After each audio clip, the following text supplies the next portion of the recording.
આજે અમે આવી ગયા હતા રવિવારની સાંજ, એટલે અમદાવાદના આંગણે અડાલજમાં ચહેર માતાના મંદિરે બનાવવામાં આવેલી પશુપતિનાથની પ્રતિકૃતિના દર્શન કરવા. અને ખરેખર ત્યાં પહોંચી અચરજ લાગી. અને એમાંય જ્યારે નેપાળ, ખરેખર પશુપતિનાથના દર્શન કરેલા લોકો જ્યારે કહી રહ્યા હતા કે આ અસલ નેપાળ જેવી જ પ્રતિકૃતિ છે, ત્યારે વધુ આનંદ થઈ રહ્યો હતો. જ્યારે નેપાળ ન જઈ શકાય, હાલમાં તો એવા કોઈ સંજોગો ઊભા ન થતા હોય, ત્યારે અમદાવાદના આંગણે બેસીને પશુપતિનાથના દર્શન કરવાનો જે લાવો મળે તે અનેરો જ હોય. અને એ માટે જ આટલી ભીડ આ દર્શન કરવા આવી રહી હતી. ખૂબ ભીડ દેખાઈ રહી હતી. ત્યાં અમે દર્શન કરવા માટે પહોંચી ગયા, ભીડમાં ઊભા. ધીમે ધીમે ભીડ હોવાથી ટ્રાફિક આગળ વધી રહ્યો હતો. આ શંકર ભગવાનની સૌ પહેલાં મહાદેવજીની મૂર્તિના દર્શન કર્યા અને ત્યાંથી આગળ જતાં ખૂબ ભીડને વિનતા વિનતા ધીમે ધીમે અમે આગળ વધી રહ્યા હતા. અને એક પછી એક પ્રતિકૃતિના દર્શન કરતા જતા હતા. અને આસપાસ તૈયાર કરેલા સેટને જોતાં જ ખરેખર મનમાં આનંદ વ્યાપી ગયો. ખરેખર આ જગ્યાએ જઈને ક્યાંક કોઈક બીજી જ જગ્યાએ પહોંચી ગયા હોય, ખરેખર નેપાળમાં પહોંચી ગયા હોય એવી અનુભૂતિ થઈ. ત્યારબાદ 108થી પણ વધુ આ શિવલિંગ બનાવવામાં આવ્યા છે, એના દર્શન કર્યા.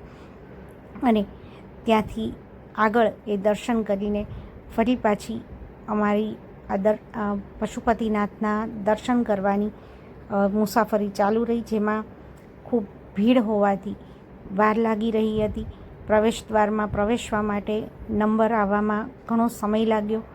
અને ધીરજ સાથે અમે આગળ વધી રહ્યા હતા. અને આખરે ધીમે ધીમે આગળ વધતા પ્રવેશ દ્વાર તરફ અમે પહોંચી ગયા. અને આ પશુપતિનાથની જે પ્રતિકૃતિ બનાવવામાં આવી છે તે ના મુખ્ય પ્રવેશ દ્વાર પર અમે પહોંચી ગયા છે. મુખ્ય પ્રવેશ દ્વાર પર પણ ભીડ વધારે હતી, એટલે સમય વધારે લાગી રહ્યો હતો. પણ અંતે અમે ત્યાં પહોંચી ગયા. અને મુખ્ય પ્રવેશ દ્વારને જોતાં જ આશ્ચર્યચકિત થઈ જવાયું. અને ખરેખર અમે અમદાવાદથી દૂર ક્યાંક બીજી જ જગ્યાએ પહોંચી ગયા હોય એવો અનુભવ થયો. બસ આ મુખ્ય પ્રવેશ દ્વારની અંદર પ્રવેશતા જ ખૂબ વિશાળ એવા નંદી મહારાજના દર્શન થયા. એટલે એ દર્શન કરી અમે આગળ વધ્યા. અને જે અદ્ભુત દ્રશ્ય, જે પ્રતિકૃતિ જોઈ એનાથી મન ભાવ વિભોર થઈ ગયું. આસપાસના દરેક દ્રશ્યો મન હરતા હોય એવું લાગતું હતું.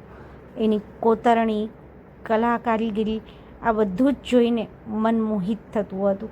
નંદી મહારાજના દર્શન કરી અમે અંદર તરફ ગયા.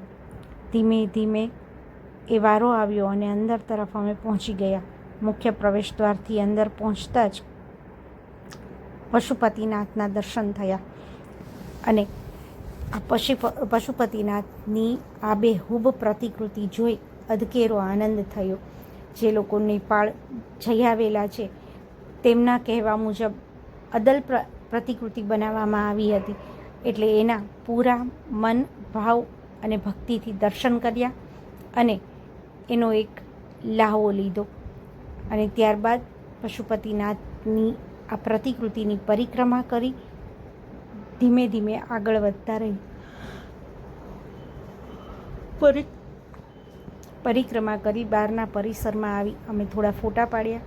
અને ત્યારબાદ ત્યાંથી આગળ આ યાત્રા શરૂ થઈ. પાછળની તરફ જ્યારે બહાર નીકળ્યા ત્યારે પાછળની તરફ પણ એક ખૂબ સરસ, જે રીતે નેપાળમાં છે પશુપતિનાથના મંદિરની પાછળની સાઈડ નદી, એ જ રીતે નદી બનાવવામાં આવી છે. ને તેના કિનારા પર નાના નાના મંદિરો બનાવવામાં આવ્યા છે. તે જોતાં ખરેખર હસબન્ડે નેપાળ પશુપતિનાથના દર્શન કર્યા છે ત્યારે એમના મોઢે એવું સાંભળ્યું કે ખરેખર આ એ જ રીતે બનાવવામાં આવ્યું છે. નેપાળમાં પણ આ જ રીતે પાછળ નદી છે અને કિનારા પર આ રીતે મંદિરો ને એ બધું છે. એટલે ખરેખર એવું થયું કે નેપાળ તો ઈશ્વર જ્યારે અનુકૂળતા કરશે ત્યારે જઈશું, પણ અહીં બેઠા પશુપતિનાથના દર્શન કરવાનો જે લાવો મળ્યો છે તે ખરેખર